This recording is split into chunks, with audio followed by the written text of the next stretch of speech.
여러분, 기독교에서 가장 중요한 것, 그것을 하나 이야기하라고 한다면 여러분 뭐라고 그렇게 말씀하시겠습니까? 기독교에서 가장 중요한 것,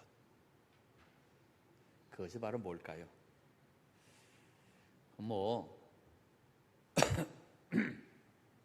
다 나름대로 여러 가지 이야기를 하시겠지만 저한테 질문한다면 가장 중요한 것 하나 딱 이야기하라고 하면 구원 아닐까?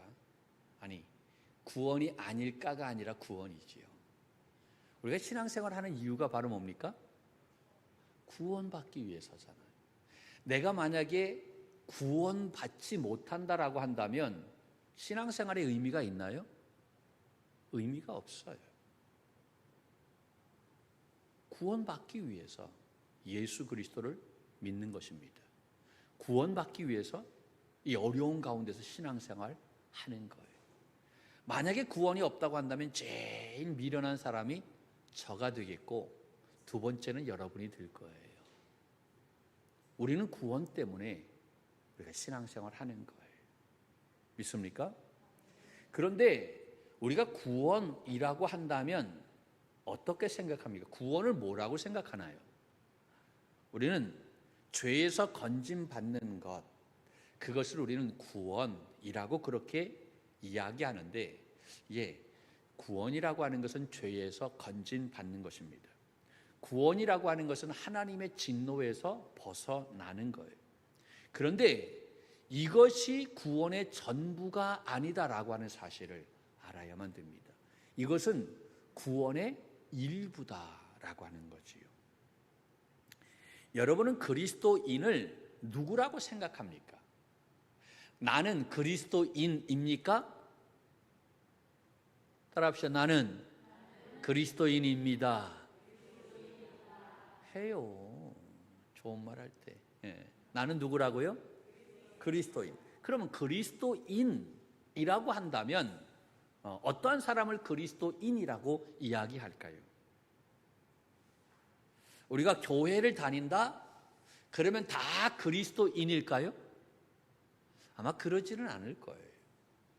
교회 다니는 사람들 가운데서도 그리스도인이 아닌 사람이 많이 있어요. 그리스도인이다라고 하는 것은 예수를 그리스도로 믿는 사람을 이야기하는 거예요. 예수님을 나의 왕으로 믿는 사람을 이야기하는 거예요. 할렐루야.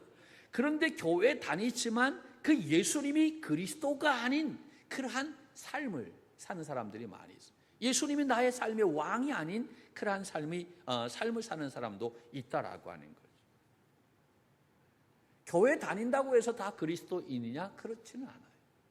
구원이라고 하는 것은 그리스도인들이 무엇을 믿고 또 뿐만 아니라 어떻게 사는 사람들인가, 그것에 대한 모든 것을 담고 있는 것이 바로 구원이라고 말할 수가 있는 거예요.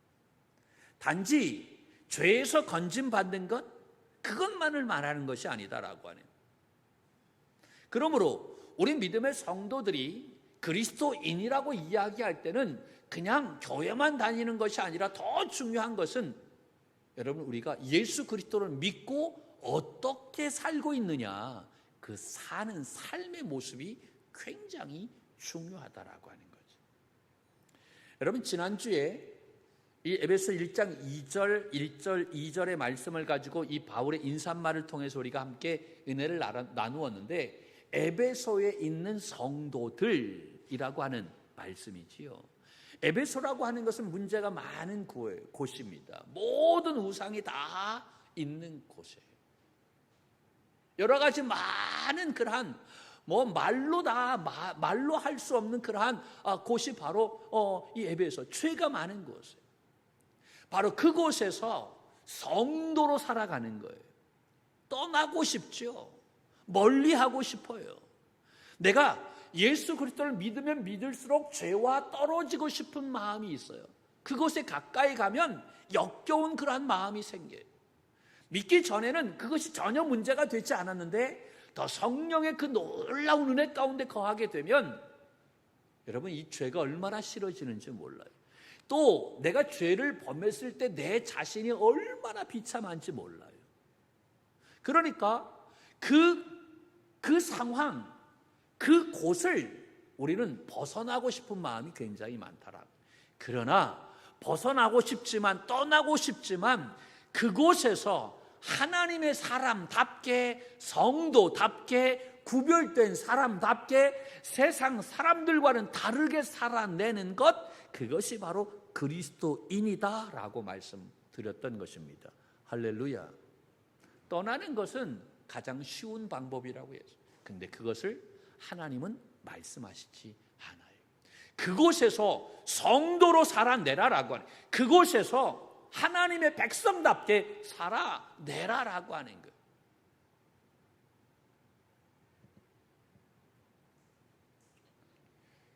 바울 서신이 13권입니다. 바울이 쓴 그 책을 13권인데 그 13권의 가운데 그 구원의 정수가 담겨 있는 성경을 고르라고 한다면 당연히 우리는 로마서라고 이야기합니다.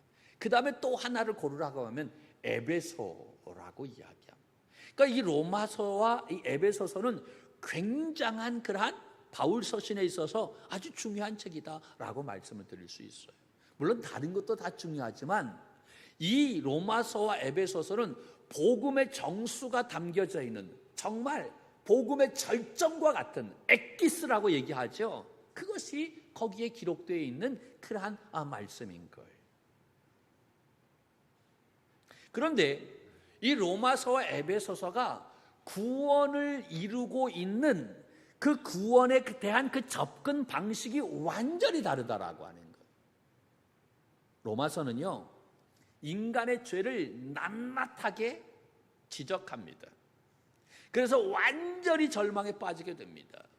뭐라고 얘기하냐면 의인은 없나니 하나도 없다라고 하는 거예요. 모두가 다 죄인이다라고 하는 거예요. 그 죄로 말미암아 하나님의 진노가 임했다. 그래서 죽을 수밖에 없다라고 하는 거예요. 멸망받을 수밖에 없는, 소망이 없는 존재다라고 이야기하는 거예요.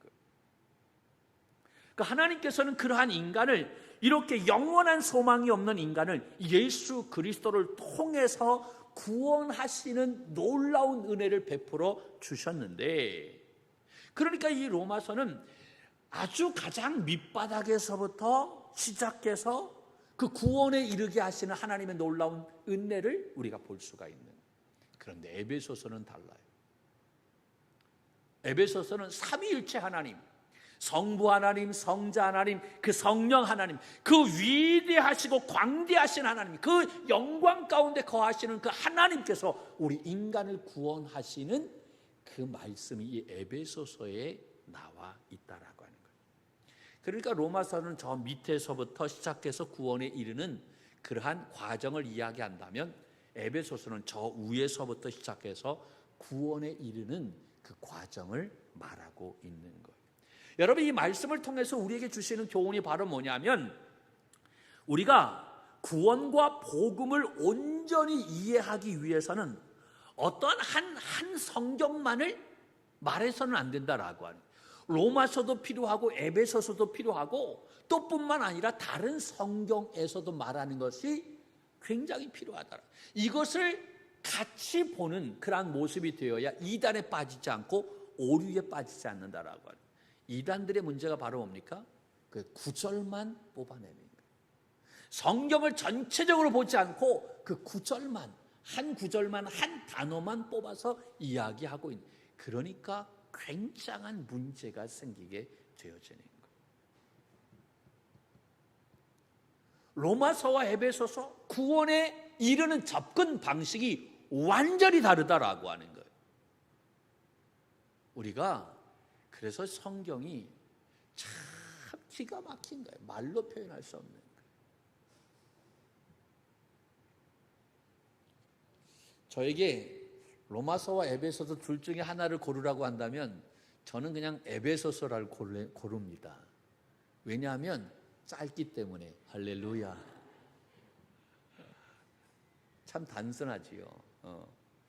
왜 로마서 좀 어려워요.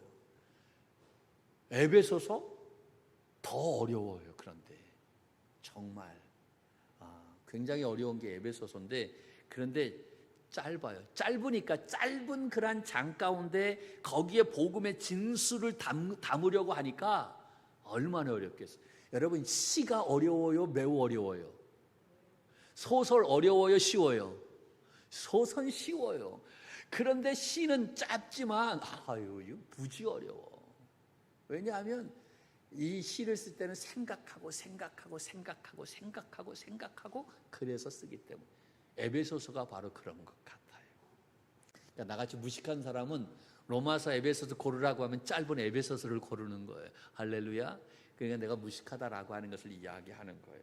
하여튼간 에베소서가 복음의 아주 절정에 이르는 그러한 말씀이 여기에 담겨져 있는데, 자, 오늘 말씀을 뭐라고 얘기합니까? 제가 제목을 할렐루야라고 얘기해요. 할렐루야가 뭐예요? 하나님을 찬양합니다 라고 하는 거예요. 할렐루야.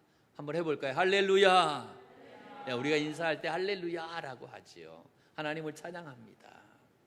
그런데 오늘 이 말씀을 이해하기 위해선, 또 에베소서를 이해하기 위해선 이 바울의 사역의 과정을 우리가 잘 알아야만 됩니다.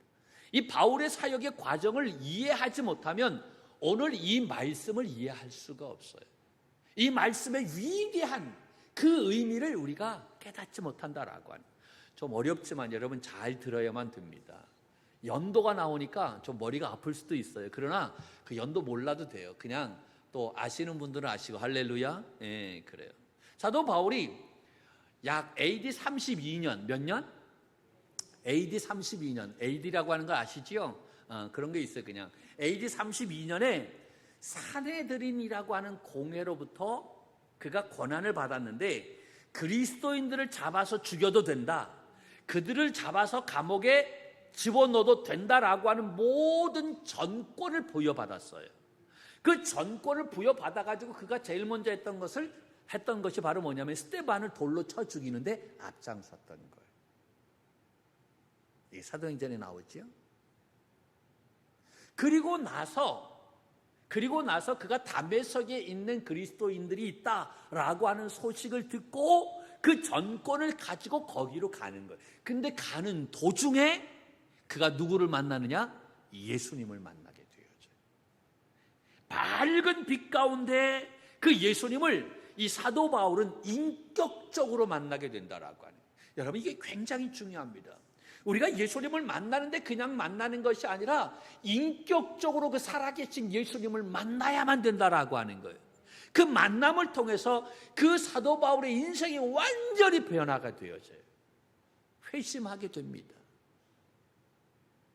이것이 사도행전 9장의 말씀인 거예요.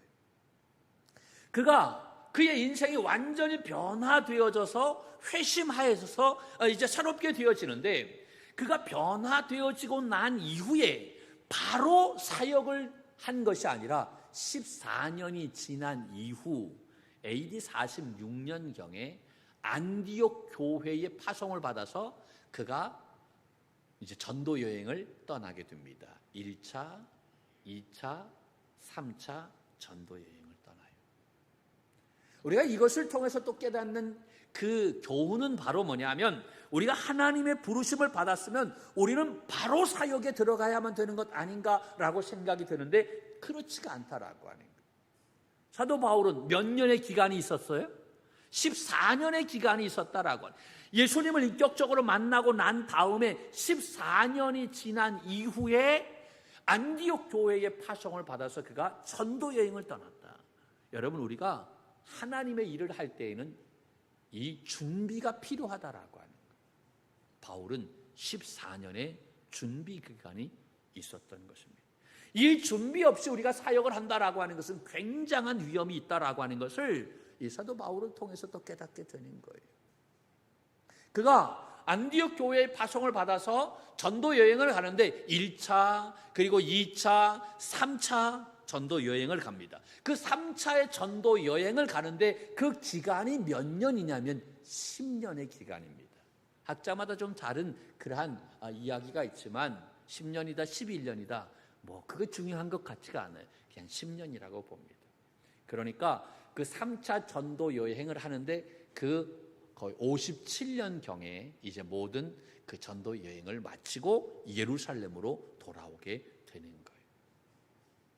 안디옥 교회에서 파송을 받아서 1차 전도 여행을 가서 다시 안디옥으로 오고 2차 전도 여행 안디옥에서 출발해서 다시 2차 갔다가 안디옥으로 오고 3차 전도 여행에서 안디옥에서 시작해가지고 다 마친 다음에 그런 다음에 모든 것을 마치니까 이제 안디옥으로 가지 않고 어디로 간다고요? 예루살렘으로 가는. 그는 이 전도 여행을 마치고 난 너무 힘드니까 좀 쉬고 싶은 마음이 있었을 거예요. 그런데 그 전도 여행을 마치고 20년의 기간 동안에 모든 것을 마치고 이제 예루살렘으로 가게 되는데 그 과정이요. 그 전도 여행 그 10년의 그 모든 일들이 어떠한 일이 일어났는지 우리가 상상할 수 없는 그러한 일들이 일어나는데 고린도후서 11장 말씀에 보면 그의 전도 기간 동안에 있었던 일들에 대해서 이야기하고 있어요. 11장 23절서부터 27절의 말씀. 이것을 간단하게 이야기한다면 이런 거예요. 그런 전도 여행 기간에 40에 한 번 감한 매를 5번 맞아요. 몇 번 맞아요? 5번. 40대 맞는데 한 번 감했어요. 여러분 이 이야기는 바로 뭐냐면 우리가 곤장을 친다고 얘기하잖아요. 그 곤장 40대 맞는 거예요. 우리 뭐 그냥 그러려니 뭐 하지만 내가 복음 전하다가 잡혀가지고 이 40대를 맞는 거야. 그런데 40대 한 대를 빼는 거지. 이때 당시 40대를 맞는다라고 하는 것은 바로 사형을 의미한다라고 하는 거예요. 그런데 40에 한 대를 감한다라고 하는 것은 너의 신이 너를 살려준다면 너는 살아라 라고 하는 의미라는 거예요. 그러니까 그 정도 맞으면 거의 대부분의 사람들은 어떻게 되어졌다? 죽었다라고 하는 거예요. 그런 누가 살려주신 거예요? 결국은 하나님께서 살려주신 것이죠. 보통 25대를 맞으면 뼈가 부러진다고 합니다. 위골된대요. 30대 이상을 맞게 되면 죽는데요.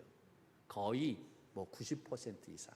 그런데 39대를 맞았는데 그것을 몇 번 맞았다? 5번 맞았다. 여러분 1차, 2차, 3차 기간의 전도 여행이 몇 년이었다? 10년이었어요.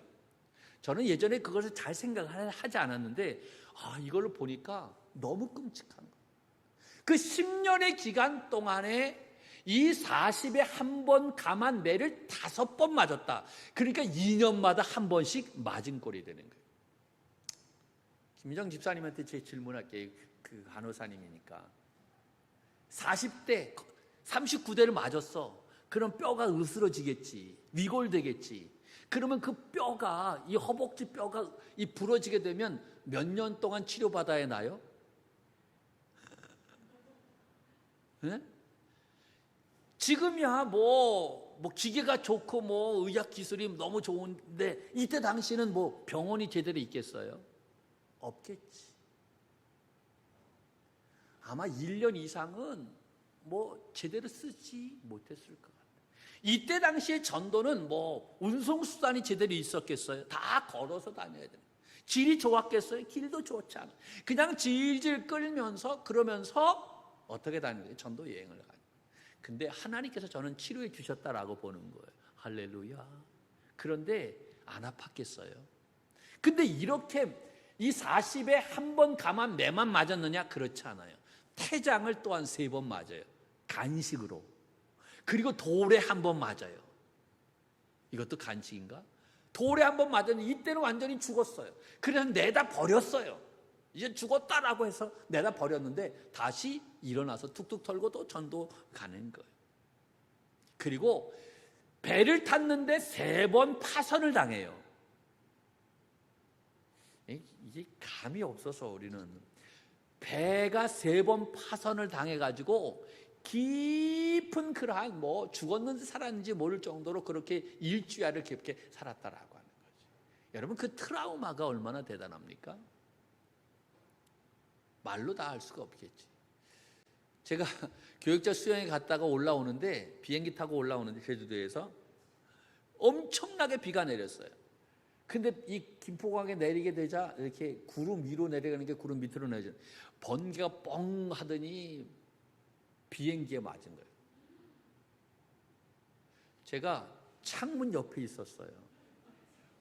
번쩍하는데 불꽃이 뻥 튀는 거예요.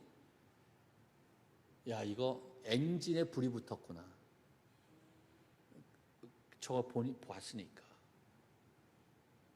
그런데 계속 날라. 이렇게. 사람들이 와 막 그러는 거야. 그런데 그 불은 안 나는 것 같아. 그런데 그 스튜디오스 갔다 오더니 그 옆에 있는 분이, 아니 여기 아까 불이 번쩍했는데, 물어보는, 그 번개 맞은 거예요? 이 여자분은 그냥 그렇게 담대하게 이런 것 그냥 간혹 가다가 있어요 그러더라고. 우리는 가슴이 그냥, 내가 다시 비행기를 탈 수 있을까라고 하는 그런 마음이 들어. 그런데 배가 3번 파손당해가지고, 여러분 그 트라우마 얼마나 대단하겠나요. 이것만이 아니에요. 강도의 위험을 당하고, 동족의 위험, 이방인의 위험, 시내의 위험, 광야의 위험, 바다의 위험, 거짓 형제의 위험, 수만 가지의 위험이 그에게 다 닥쳤다라고 고린도후서 11장 말씀에 보면 잘 나와 있어요. 여러분 1차, 2차, 3차 전도 여행, 그것이 말이 전도 여행이지 여행이 아니었다라고 하는 거지. 십자가의 길이었어요. 고난의 길이었어요. 죽음의 길이었어요. 그 10년의 과정을 다 마치고 57년에 이제 마치고 예루살렘으로 돌아오는데, 바울도 이제 쉬어야 되잖아요. 이제 몸도 추스려야 되잖아요. 치료도 받아야 되잖아요. 너무나 고생을 하니까. 그런데 예루살렘에 돌아오자마자 그가 어떠한 일이 일어나게 되냐면 잡히게 됩니다. 그것도 억울한 누명을 쓰고 잡히게 돼요. 그 누명이 바로 뭐냐면, 예루살렘 성전에 들어가면 이방인이 들어가서는 안 되는 그러한 곳이 있어요. 이방인의 뜰이 있고 거기까지만 들어갈 수 있어요. 그런데 이 사도 바울이 이 에베소 사람 드라비모라고 하는 사람을 데리고 이 이방인들이 들어가서는 안 되는 곳까지 들어가게 했다라고 해서 그 거짓 누명을 씌워서 그를 감옥에 잡아 넣게 되었던 거예요. 아시아에서 온 이 유대인들이 사도 바울을 너무나 싫어했던 거예요. 너무나 미워했던 거예요. 그래서 그를 잡기 위해서 이러한 거짓 누명을 씌웠던 거예요. 그래서 예루살렘에서 이틀 동안 감옥에 있었고, 그가 가이사라에 가서 2년 동안 그가 신문을 받게 됩니다. 베레스 총독, 그 다음에 아그리빠 왕 앞에서, 벨릭스, 베스도, 아그리빠 왕 앞에서 신문을 받는데, 그들이 바울의 혐의를 찾아내지 못했어요. 무혐의였어요. 그런데 무혐의였는데도 불구하고 바울이 풀려나지 못했어요. 그 이유는 바울이 로마 시민권을 가지고 있었기 때문에, 나는 너희들 앞에서 재판을 받지 않겠다, 나는 로마 황제에게 재판을 받겠다라고 해서 로마로 압송하게 되어졌던 거예요. 그래서 풀려나지 못하고 로마로 가게 되어지는데, 로마로 가서 로마 감옥에서 또 2년간 감옥에 있게 됩니다. 근데 로마 감옥에서는 뭐 새창살에 있는 그 지하 감옥이 아니었어요. 지금 우리로 얘기한다면 코로나 걸리면 이렇게 가정에서 이렇게 격리하는 것처럼 나올 수 없어요. 그 안에서는 있어야 되지만, 그러나 문제는 바로 뭐였냐면 그 집을 사도 바울이 구해야만 됐다라고. 월세를 누가 내야 되냐면 사도 바울이 내야 됐다라고요. 지금 바울은 죄인의 신분이에요. 돈을 벌 수 없어요. 그러니까 그 돈을 구하는 것, 거기에 들어가는 모든 비용은 다 후원을 받아야만 되는 거예요. 그러니까 여러분 가택연금을 받을 때 그 넓은 집에서 그렇게 구해서 거기 있으면 괜찮겠지. 그런데 재정적인 어려움이 엄청나게 많이 있었기 때문에 좋은 집을, 넓은 집을 구할 수 없었던, 좁은 집을 구할 수밖에 없어요. 여러분 그 좁은 집에서 2년 동안 거기 나오지 못하고 있었다? 여러분 생각해 보세요. 얼마나 힘들었겠습니까?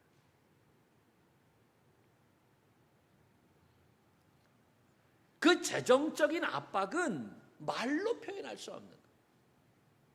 우리가 지금 코로나로 인해서 재정의 압박을 받는 사람들이 얼마나 많이 있습니까? 지금 금리가 올라가가지고 그것 때문에 고민하는 영끌들 많잖아요. 그것 때문에 자살하는 친구들 많잖아요. 그것은 당해본 사람만이, 당해보지 않으면 그 재정적인 압박, 여러분 그것은 몰라요. 우리가 이 교회를 짓는데 돈이 일시 지었으면 괜찮을 텐데 돈 없이 져가지고 그 재정의 압박은 이루 말할 수 없어요. 그래가 제가 이 교회를 짓고 나서 하나님 앞에 기도하기를, 하나님 돈 없이는 내가 절대로 교회 안 짓습니다 라고 내가 그렇게 기도했어요. 너무 힘들었어요.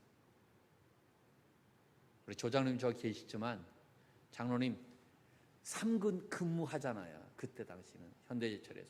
그리고 주무시지 않고 와가지고 이거 다 한 거예요. 박장로님 하고 남 주지 못하고 우리가 다 선수 직영으로, 세상 말로 얘기하면 어떻게 했는가. 정말 그래요. 재정적인 압박은요 말로 표현할 수 없어요. 바울이 지금 그러한 상황이에요. 그가 10년 동안 한눈 팔지 않았어요. 오직 복음만을 위해서 달려갔어요. 그런데 그를 위해서 그렇게 애썼는데 매 맞고 돌 맞고 파선당하고 수도 없이 많은 어려움을 당하고, 그리고 좀 쉴까라고 해서 예루살렘에 왔더니 거짓 누명을 받아서 4년 동안 감옥에 갇히고, 그 감옥에 갇히는 동안 그를 향한 소문들이 어마어마하게 퍼지게 되어졌던 거예요. 이상한 소문들이. 이러한 일로 말미암아 사도 바울은 그 마음에 얼마나 많은 극심한 피로를 느끼게 되었는지 몰라요. 너무 허무하잖아요. 하나님을 위해서 헌신한 대가가 바로 이런 것이었다라고 하는 거죠.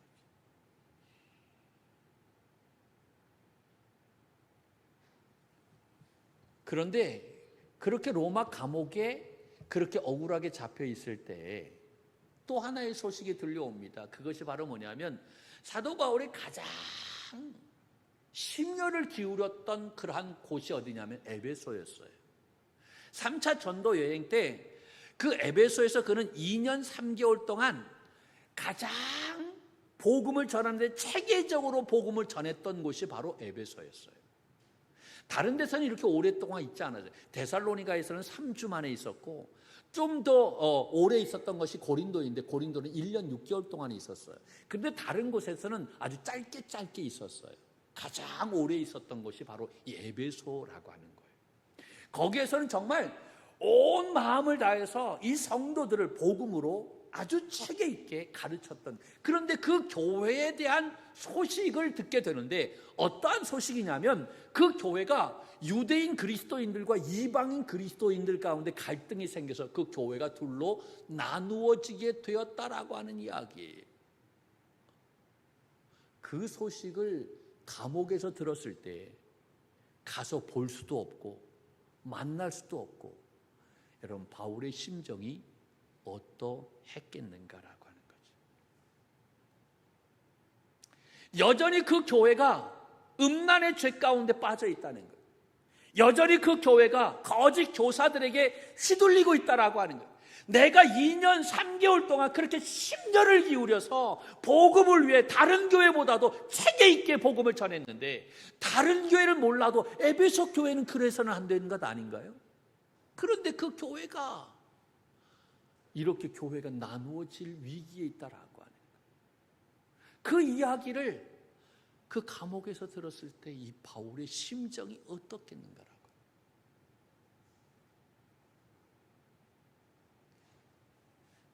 엊그제 주혜가 카톡에 자기 코로나 걸렸쩡 그렇게 얘기하더라고요. 코로나 걸렸어요라고 하지도 않고 코로나 걸렸쩡, 요새 애들은 다 그러잖아요. 이게 또 무슨 소리인가. 코로나 걸렸대. 뭐 가까이 있으면야 얼굴을 보면야 좀 다행인데 볼 수도 없고 내가 지금 달려갈 수도 없고, 근데 우리한테는 좀 그래도 괜찮아 뭐 그렇게 얘기했대. 근데 혜인이한테는 죽을 뻔했어 그랬다는 거야. 진짜 그랬니? 어디 갔어?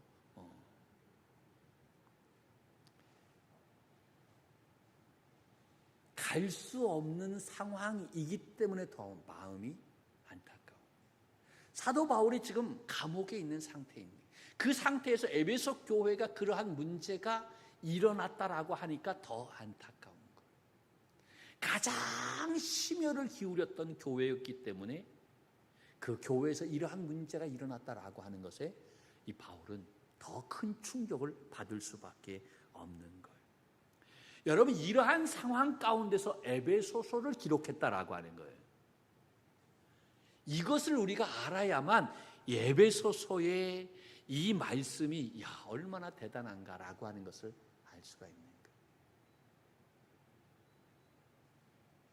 여러분이 만약에 바울이라고 한다면 에베소서를 기록할 때 그 첫 문장을 어떻게 쓰겠습니까? 1절, 2절은 인사말이에요. 이것은 사도 바울이 쓴 서신 13권 가운데 다 들어가 있는 거예요. 하나님의 은혜와 평강이 너희에게 있을지어다 라고 하는 거예요. 그러니까 정말 사도 바울이 하고 싶었던 말은 1절, 2절이 아니라 몇 절이에요? 3절인 것이지. 에베소 교회 교인들에게 하고 싶은 말이 3절인 거예요. 그 첫 마디가 바로 뭐예요? 할렐루야예요. 할렐루야가 바로 뭡니까? 찬송하리로다. 어떻게 이 상황 가운데 찬송하리로다라고 그렇게 이야기할 수 있겠는가라고 하는 거예요. 10년 동안 정말 한눈 팔지 않고 오로지 복음을 위해서 그렇게 헌신했는데 매를 맞아가면서 뼈가 부러지면서 말로 형용할 수 없는 엄청난 고난을 받으면서 그렇게 복음을 위해서 헌신했는데 그에게 오는 대가는 4년 동안 감옥 생활이었어요. 거짓 누명을 쓰였어요. 온갖 소문 다 당했어요. 말로 표현할 수 없는 다 그의 명예가 다 땅에 떨어져 버렸어요. 그러한 상태에서 들려오는 에베소 교회의 소식은 교회가 나누어진다는 사실, 아직도 음란에 빠졌다는 거예요.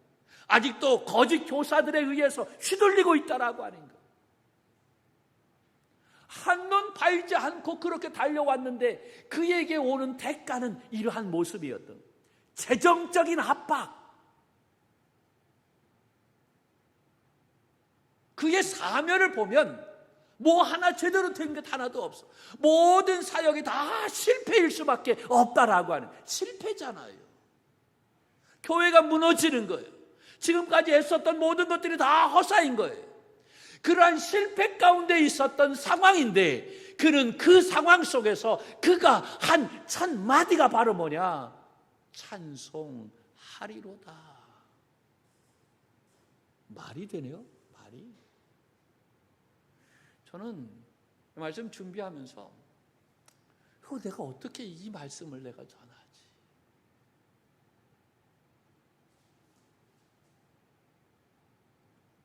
아니, 나의 상황 가운데서도 지금 어떤 때는 찬송하리로다 라고 이야기하지 못하는데 어떻게 이 바울이 이러한 상황 속에서 찬송하리로다 라고 이야기할 수 있을까? 내가 어떻게 이 말씀을 전하지? 갈등할 수밖에 없었어요. 하나님, 나는 지금 하나님을 찬양합니다. 그는 그렇게 고백하는 거예요. 어떤 사람은 습관적으로 할렐루야라고 이야기하는 사람이 있어요. 여러분, 그런데 사도 바울은 습관적으로 찬송하리로다라고 이야기하는 것이 아니에요. 그는 2차 전도 여행할 때 빌립보에서 어떠한 일이 일어나게 되어졌습니까? 감옥에 갇히는데 감옥에 갇히기 전에 그는 어떠한 일이 있었냐면 옷을 완전히 찢겨졌어요. 그리고 벗겼어요. 그리고 매를 맞았어요. 매 맞는 것도 수치스러운데 완전히 발기가 벗겨서 매 맞았다라고 하는 거예요. 여러분, 이게 너무 심한 것 아니에요? 그것도 복음을 위해서 그렇게 했었는데. 근데 그 밤에 차고에 차고 수갑을 차고 발에다 저 지하 감옥에 들어갔어요. 거기에 들어가서 바울과 실라가 한 것이 바로 뭡니까? 찬송이잖아요. 그 찬송하는 가운데 지진이 일어나게 되면, 큰 지진이 일어나니까 옥문이 열리게 되고 착오가 풀리는 놀라운 역사가 일어나게 되어졌던 거예요. 할렐루야. 여러분, 그 에베소서를 기록할 때 또 동일하게 기록한 것이 빌립보서예요. 그 빌립보서의 말씀을 보면 바울이 감옥에 갇혔을 때 빌립보서도 기록했는데, 그 빌립보서 4장 4절 말씀에 보면 이렇게 나와 있어요. 한번 볼까요? 시작. 주 안에서 항상 기뻐하라. 내가 다시 말하노니 기뻐하라. 아멘. 어떻게 이러한 고백을 할 수 있느냐라고 하는 거예요. 그러니까 다시 이 사도 바울은 습관적으로 찬송합시다, 기뻐합시다 라고 이야기한 것이 아니다라고 하는, 그 이유가 바로 뭐냐? 이제 다음 주서부터 본격적으로 이야기할 이 에베소 1장 3절에서부터 14절까지의 말씀, 그 이유가, 그러니까 다음 주서부터 빠지면 안 되는 거예요. 이 사실을 알고 있는데 내가 매맞은 것 때문에 원망할 수 있느냐라고 하는 거예요. 불평할 수 있느냐라고 하는 거예요. 내가 이러한 상황이지만 이 사실을 알기 때문에 내가 찬송할 수밖에 없다라고 고백하는 거예요. 기뻐할 수밖에 없다라고 하는 거예요. 여러분, 우리는 어떻습니까? 조금만 어려움이 있어도 불평하고 원망하지 않아요. 내 기도의 응답이 조금만 늦어져도 견디지 못하는 그러한 모습을 갖고 있지는 않습니까? 사도 바울은 10년 동안 한눈 팔지 않고 오로지 복음만을 위해서예요. 그런데 그 대가가 바로 무엇입니까? 매맞는 것이었어요. 돌 맞는 것이었어요. 뼈가 부러지는 것이었어요. 거짓 누명을 받는 것이었어요. 감옥에 들어가는 것이었어요.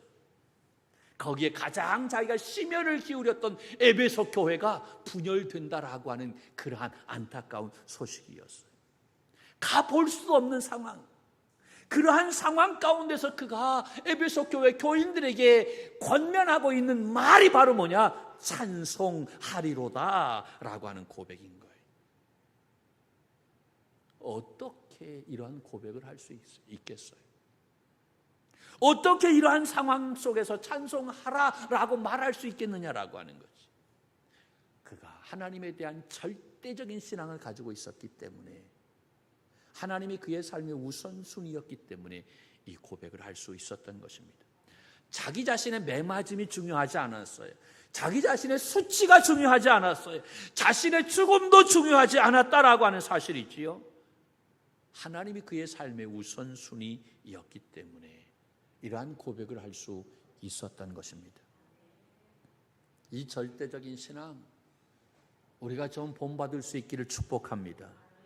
바울 정도는 아니지만, 반만이라도, 그 반의 반만이라도 따라갔으면 좋겠다라고 하는 마음을 가져요. 누가 오늘 이 말씀을 부여잡겠습니까? 이 어려운 가운데서도 낙심하지 않고 하나님 바라보고 찬송합니다, 기뻐합니다 라고 고백할 수 있는 사람이 누구겠습니까? 누가 그런 고백을 하겠습니까? 내가, 우리 믿음의 동역자들이 그러한 고백을 해야 되지 않겠나요? 하나님, 나에게 이러한 믿음 주시옵소서. 그동안 원망하고 불평했던 나의 연약함을 용서하여 주시고, 이제는 주님을 위해 어떤 상황 속에서도 찬송하리로다, 기뻐하겠습니다라고 고백할 수 있는 그 마음 주시옵소서. 할렐루야. 여러분, 우리 쉽지 않아요. 이거 고백하는 거 만만치 않아요. 혀를 깨물어야만 됩니다. 더 다짐하고 다짐해야만 됩니다. 그러나 하나님이 함께 하십니다. 하나님이 도와주십니다. 하나님의 은혜가 우리 가운데 임하는 줄로 믿습니다. 그 풍성하신 하나님의 은혜가 우리 가운데 있다면 우리는 어떠한 상황 가운데서도 할렐루야 찬송합니다라고 고백할 수 있는 줄로 믿습니다. 여러분, 이 한 주간도 그 하나님을 온전히 의지하는 가운데 우리가 있는 삶 속에서 어렵지만 찬송합니다, 하나님 감사합니다 라고 고백하며 나아가는 우리 믿음의 종들이 되기를 축복합니다. 할렐루야. 그렇게 기도했으면 좋겠어요. 오늘 이 말씀을 듣고 좀 조용하게 기도했으면 좋겠어요. 하나님, 내가 오늘 이 말씀 붙잡게 하여 주옵소서. 내 상황 아시잖아요. 내 형편하시잖아요. 나 찬송할 수 없어요. 나 기뻐할 수 없어요. 지금 어려운 거 아시잖아요. 그러나 하나님, 어렵지만 내가 이 말씀 붙잡습니다. 찬송하겠습니다. 기뻐하겠습니다. 감사하겠습니다. 하나님 도와주시옵소서. 할렐루야. 우리 조용하게 오늘 말씀을 생각하면서 그렇게